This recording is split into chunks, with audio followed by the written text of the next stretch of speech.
Iba talaga pag nakakangat sa buhay. Tulad dito, ang gaganda ng mga bahay, ang gaganda pa ng mga sasakyan.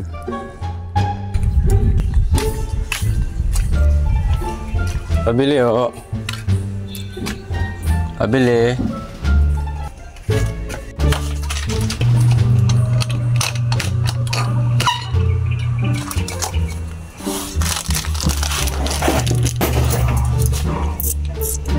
So bumili pala ako ng powder na sabon para maglaba. Para maglaba naman ng mga ginamit natin na damit sa loob ng 1 linggo. So alam nyo na mangyayari kapag linggo. Syempre, ngayong araw pa na to bumili ako ng sabon na powder. At syempre sinamahan ko na rin ng Colgate. Dahil nga halos 1 linggo tayong walang laba-laba. Napakasipag ko, no? At 1 linggo na rin tayong hindi nagtututbrush. Grabe, 1 linggo. Anong umuwi na kaya nun? Arot. So ito nga pala yung unang linggo ko dito sa trabaho natin dito sa Mabalacat, Pampanga. Siyempre nga bago pa lang tayo kaya kinakapa ko pa kung ano mga dapat nating gagawin. So pagkarating ko pala dito sa site may dati na palang barak. Kaya naman hindi na ako nahirapan na gumawa pa ng sarili kong barak. So dito nga pala nagising ako mag-alas 8. Siyempre dahil linggo, doon lang kasi tayo nakapagpahinga ng maayos at nakakabawi ng tulog kapag tuwing linggo. Dahil pag oras kasi ng Lunes, Martes, Merkulis, Huwebes hanggang Biyernes hanggang Sabado, agad tayo nagigising para magtrabaho, para magluto ng magiging almusal natin. Kaya naman lahat ng labahan ko kinuha ko na pati yung igaan ko, pati nanim ko lang buhok. Hindi ko maiwalay sa pagtutulog ko. Dahil yun na rin kasi ang ginagawa kong kumot. At kahit nga mainit pag tuwing gabi, nakakulambo pa rin ako. Pero ang advantage ko naman sa iba, hindi ako makakagat ng mga namo. So ganito pa lang buhay namin mga construction. Kung saan nakakuha ng project, doon kayo pupunta. Kaya madalas malayo kami sa pamilya namin. Minsan nga, bagong taon at Pasko, wala kami sa pamilya namin. Dahil malayo at malang pamasahe, kaya di na lang kami umuwi. Kaya kadalasan, buwan at taon bago umuwi. So dito nga pala, nilublob ko na yung kulambo ko sa tubig para matanggal na yung ibang dumi. So halos kasi magdadalawang buwan na, hindi ko nalalabahan. Ang baho na nga eh. Arot.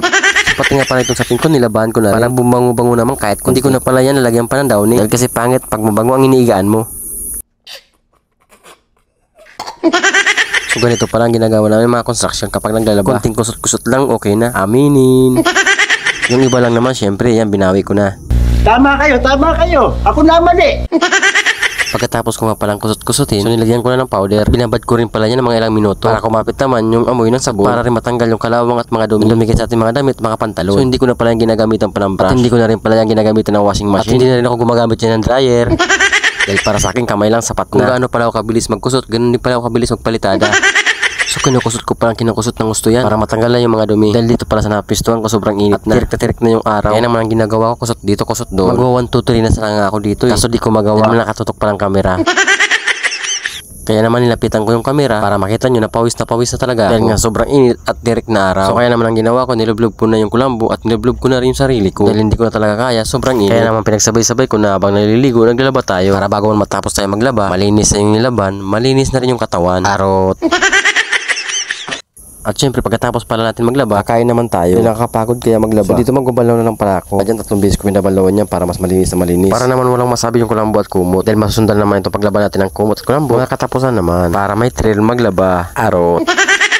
So nakikita nyo naman napakalinis sa pagkalaba natin. Nung hindi pa nilalaban natin yan, parang nagkukulay brown. So napakaliwalas ng tingnan. So ganun tayo maglaba, hindi basta-basta. So nabalnawa na nga natin, syempre sasampay na natin yan. So para matuyo na agad, para may magamit naman ako mamayang gabi. Dahil napakahirap kasi matulog pag gabi pag walang sapin. Lalong lalo na itong kulambo. Dahil nga dito sa site namin sobrang lamok. Dahil di ka makakatulog pag walang silimpan at walang kulambo. So kaya naman sinamantala ako maglaba habang mainit pang panahon. Sigurado mamayang gabi napakasarap ng tulog ko nito. Dahil bukod sa bagong laba, mabango pa. So kaya sa hindi mga nakakaalam tungkol sa aming buhay construction, kung ano ba ang ginagawa namin tuwing linggo, kung ano ba ang pinagkakabala namin. So ganito ang ginagawa namin tuwing linggo, ang maglaba ng mga damit na ginamit sa pagtatrabaho sa loob ng 1 linggo. Ganito ang buhay ng isang construction.